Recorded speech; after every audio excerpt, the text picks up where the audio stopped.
प्रश्न 74 74।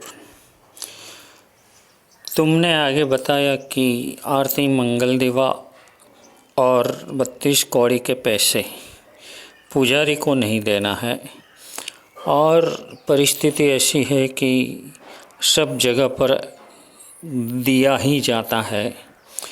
तो अब उसमें बदलाव लाने के लिए हम क्या कर सकते हैं? इसका कोई सुझाव आपके पास हो तो आप हमें बताएं। समाधान 74। हम सभी को एक साथ में ये चीज़ सुधारने की अगर कह सकते हैं और हमारा कोई मान लेता है तो हमें वो करना चाहिए।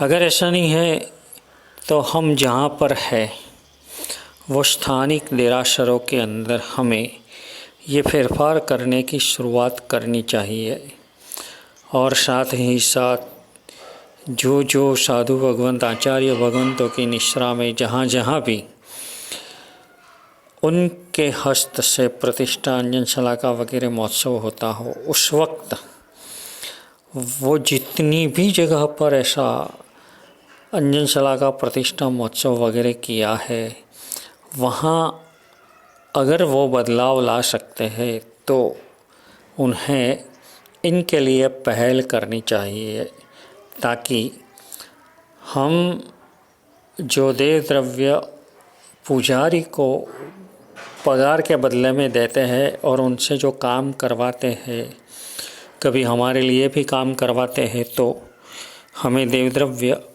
भक्षण का दोष लगता है, वो ना लगे। अच्छा, अब एक दूसरी बात, तुमने वही प्रश्न में गाडर या प्रवाह ये शब्द का प्रयोग किया। तो ये गाडर या प्रवाह शब्द का अर्थ क्या है? गाडर यानी घेटा, घेटा यानी इंग्लिश में शीप कहते हैं, SHEEP, और उसे हिंदी में भेड़ कहते हैं। गाडरिया जो शब्द का प्रयोग है वो गाडर शब्द गुजराती है। तो ये भेड़ का जो प्रवाह चला आया है वो अपने आप ही चलता आया है। कोई बुद्धिशाली व्यक्ति से ये शुरू हुआ है ऐसी कोई भी बात नहीं। ये समझाने के लिए ये गाडर या प्रवाह यानी भेड़ प्रवाह ये शब्द का प्रयोग किया जाता है। इनके लिए एक वार्ता ऐसी आती है कि एक जंगल से ये भेड़ों का जो प्रवाह यानी कि उसका जो जूथ था, जूथ में लगभग 100, 150, 200 जितने भेड़ होते हैं, तो वो जा रहे थे। अब उसमें ऐसा नियम है कि आगे वाला जिस तरह से जाए पीछे वाले उसी तरह से जाते हैं। तो एक खेत में से पसार होने का था और जहाँ खेत में से पसार होना था वहाँ जो एक वाड़ बांधी हुई थी उसको कूद करके जाना पड़ता था। तो आगे के 2-3 जो भेड़ थे वो कूद करके चले गए। बाद में जो खेड़ूत था उसको मालूम पड़ा कि ये भेड़ को जाने में तकलीफ़ पड़ती है, इसलिए उसने वाड़ को निकाल दी। वाड़ निकाल देने के बाद अब तो सीधे सीधा ही जा सकते थे, फिर भी वो पीछे वाले भेड़ों ने क्या समझा कि आगे वाले जिस तरह से गए हैं उसी तरह से हमें जाना चाहिए।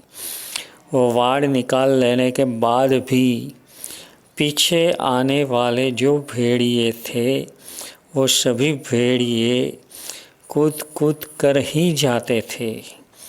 वो समझे सोचे विचारे बिना ही आगे वाला जो करता है वो हमें करना, यूँ समझ कर ही जाते थे।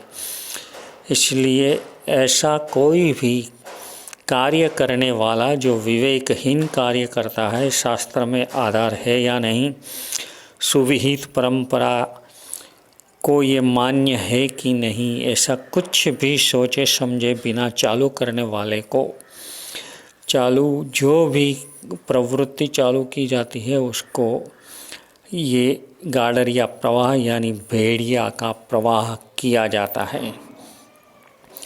ऐसा ही एक दूसरा प्रसंग है कि एक कुम्हार था, उसके यहाँ एक गड्ढा था, उसका संस्कृत में गर्दभ ऐसा शब्द से उसका शब्दोच्चार होता है।